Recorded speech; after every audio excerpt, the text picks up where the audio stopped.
তো বন্ধুরা, কালকে তো আমি বলেছিলাম আমার এক্সাম শেষ, তো এক্সাম শেষ মানে বাড়ি যাওয়া একটা সিদ্ধান্ত। তো বাড়ি যাচ্ছি, কিন্তু সকাল সকাল এত বৃষ্টি, তারপর হচ্ছে আবার গাড়ি লেট করছে।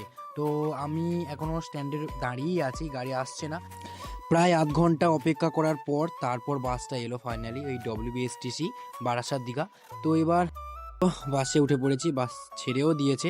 ঠিক আছে, তো তো দেখতে থাকো।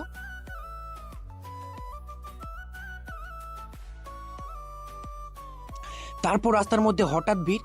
এই আমাদের চণ্ডীপুরের চণ্ডীপুর মঠ, রামকৃষ্ণ মঠের কাছে এই মহারাজ এসছেন আজকে। তো তার জন্যই আজকে এই বৃষ্টির মধ্যেও প্রচুর ভিড়। তো উনি হচ্ছে এই গৌতমানন্দীর মহারাজ, যে নামটা দেখলাম আমরা।